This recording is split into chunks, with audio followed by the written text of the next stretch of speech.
CS14లో ఎట్లయితే నువ్వు చిన్న చిన్న పేద బిడ్డలని 80 గజాలు 100 గజాలకు ల్యాండ్ అమ్ముతున్నావో దొంగ రిజిస్ట్రేషన్స్ ఆ కాగితాలు సృష్టించి, అట్లనే గాజుల రామారావులు కూడా అదే చేస్తున్నారు. 80 గజాలు 100 గజాలు పాపం వాళ్ళు కష్టపడి సంపాదించుకున్న డబ్బుతోని మీరు అమ్ముతున్నారు, దగ్గర ఉండవి మీరు అట్లా సెటిల్మెంట్స్ చేస్తున్నారు.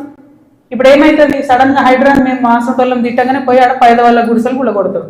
మీకేం నష్టం అవుతుంది? ఆ పేదవాళ్ళ మీద కూడా మీరు ఏరుకుంటున్నారు పైసలు. అన్యాయం మీద 307 సర్వే నెంబర్తో నాకు సంబంధం లేదు. నా భర్త ఫోటో ఏదైతే చూపించారో దాని గురించి నేను ఇప్పటివరకు ఎక్స్ప్లెనేషన్ ఇచ్చిన. ఆ ఎక్స్ప్లెనేషన్తో పాటు కృష్ణారావు గారితో పాటు టీ న్యూస్ ఛానల్తో పాటు ఎలిమినేటి ఈయన పేరు మహేశ్వర్ రెడ్డి, అల్లేటి మహేశ్వర్ రెడ్డి గారికి కూడా లీగల్ నోటీసులు ఇస్తున్నాం. ఇంకా గమ్మత్ ఏంటంటే ఇప్పుడు ఈ చెరువు, దీని మధ్యలో ఉన్న చెరువు అని చెప్పిన కదా, ఆ చెరువు పేరు ఏంటి అంటే ఎండి ఉస్మాన్ కుంట. ఇక బీఆర్ఎస్ ప్రభుత్వంలో కేటీఆర్ గారి హయాంలో అద్భుతంగా ఏం జరిగిందంటే బోల్డ్ చెరువులను ప్రైవేట్ బిల్డర్స్కి డెవలప్మెంట్కి అండ్ బ్యూటిఫికేషన్ అని ఇచ్చిరు. ఇలా కొన్ని జెన్యూన్ ఉన్నాయి, మంచినే వాళ్ళు పాపం బ్యూటిఫికేషన్ చేసిరు CSR కింద. చాలా మటుకు ఎట్లున్నాయంటే ఇప్పుడు ఈ ఎవరైతే ప్రణీత్ బిల్డర్స్ ఉన్నారో, ఆ ఫోటో పట్టుకో, ఆ మొత్తం 71 ఎకరాలు కట్టినటువంటి ప్రణీత్ బిల్డర్కే ఈ ఉస్మాన్ కుంట చెరువు డెవలప్మెంట్కి ఇచ్చారు. ఇస్తే ఆయన ఏం చేసిండు, దాన్ని డెవలప్ చేసి ఊరోళ్ళకి ఇవ్వకుండా డెవలప్ చేసి అందులో 4 ఎకరాలు మింగి, ఆ 4 ఎకరాలలో 8 విల్లాలు కట్టి చుట్టూ కాంపౌండ్ వాల్ పెట్టి జనంకి అవకాశం లేకుండా చేసారు. అంటే నీకు డెవలప్మెంట్ కనిస్తే నువ్వు మింగేసినావు. అందులో నీ కొడుకే డైరెక్టర్ ఉన్నాడు కృష్ణారావు గారు. మరి సమాధానం ఇప్పుడు చెప్పు, ఏం చెప్తావు నాకు అర్థం కాదు.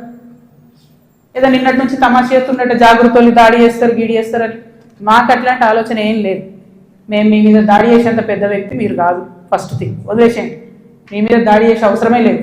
మీ ఎన్కో గుంటనక్క ఉంది చూసినావా, వాళ్ళని మాత్రం వదిలిపెట్టండి. ఆ గుంటనక్కకి చెప్తున్నా ఇప్పుడు ఇనమని. ఆ గుంటనక్క ఇంటుంటాడు, ప్రెస్ మీట్ నాకు తెలుసు.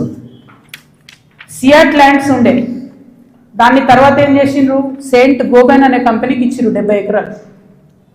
దాని తర్వాత ఏం చేసిర్రు, ఈ గుంటనక్క రికమెండ్ చేస్తే మన BRS government favourite builder Vasavi ఉన్నాడు కదా, ఆ వాసవి బిల్డర్కే ఇచ్చిర్రు. అయితే ఒక అధికారి దానిలో చాలా కీలక పాత్ర. ఆ అధికారి ఇప్పుడు ఈ గవర్నమెంట్లో కూడా కీలకంగా ఉన్నాడు.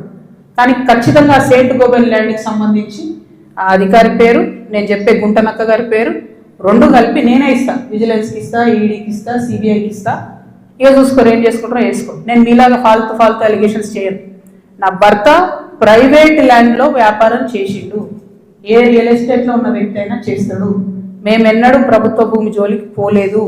ప్రభుత్వానికి ప్రజలకు నష్టమయ్యే 1 రూపాయి పని కూడా మేము చేయలేదు.